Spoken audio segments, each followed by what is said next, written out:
If you are looking for a Peugeot 308 with a diesel engine, then only the option with the 1.6 HDI unit awaits you. Moreover, its older versions have a 16-valve cylinder head, and later ones have 8 valves. Our channel has detailed reviews of these turbo diesels. At their core, these are very good motors, without serious flaws. Another question is what hundreds of thousands of kilometers and previous owners did to them. 2.0 HDI, DW10 TID4 136 horsepower, 2.0 HDI, DW10 TID4 163 horsepower. Even less common is a 2-liter turbo diesel. This is an old motor from the 2000s, but also very durable. In the first years of production, petrol versions of the Peugeot 308 were optionally equipped with a 4-speed automatic transmission. This applies to both all naturally aspirated 1.6 engines and their turbocharged versions, but derated to 140 horsepower, which were released in the early years of the 308 model. This is the same AL4 born in the 1990s. The French carefully modernized and improved it. The restyled Peugeot 308, that is, since 2011, received its later version, which is hidden under the symbol AT8.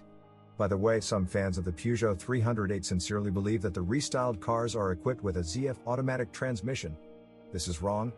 From ZF there is only a torque converter and solenoids in the valve body. AL4, AT8 transmissions are slow units.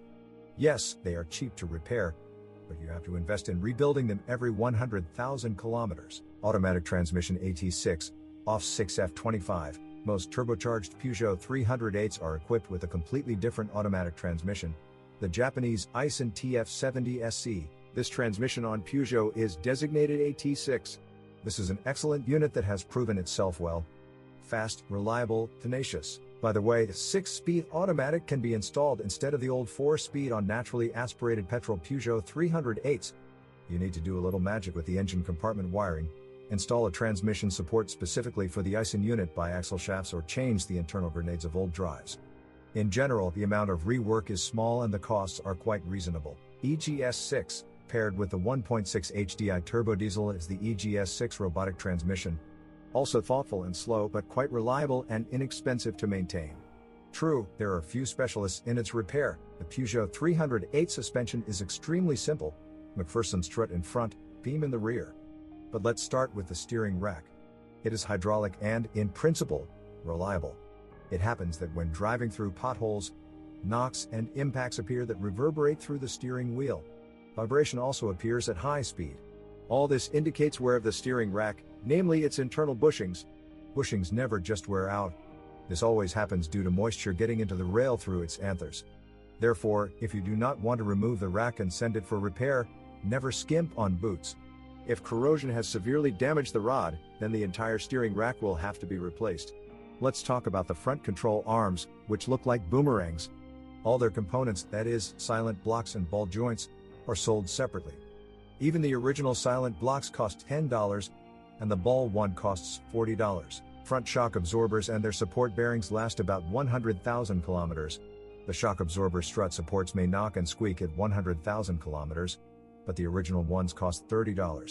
Original front stabilizer struts will cost $30 each, and bushings will cost $8 each.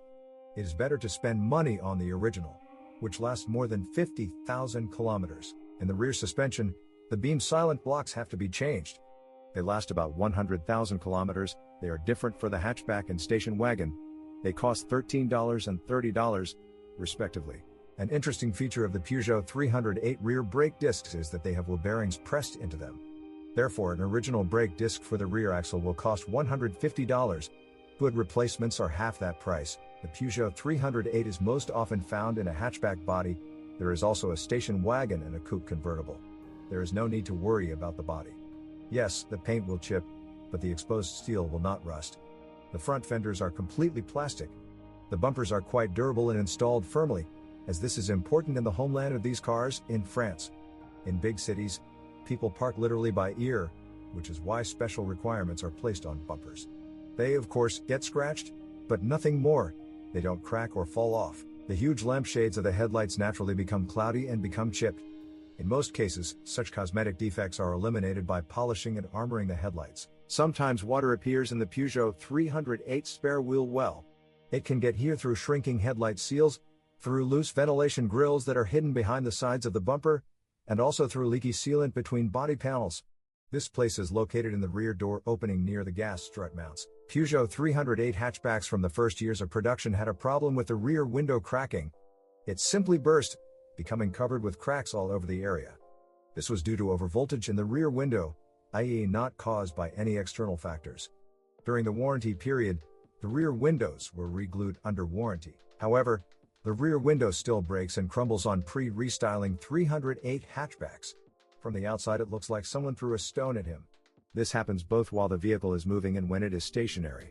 In this case, you have to glue in a new or used rear window. If the Peugeot 308 is equipped with heated front seats, then you should expect a failure of the heated driver's seat. The standard wiring and heating elements are rather weak and usually simply break or burn out. Faulty heating is easily diagnosed. On the pins to the seat heating threads there will be increased resistance, about 17 to 18 ohms. Theoretically, you can replace faulty heating threads with suitable ones or install a non-original heating mat.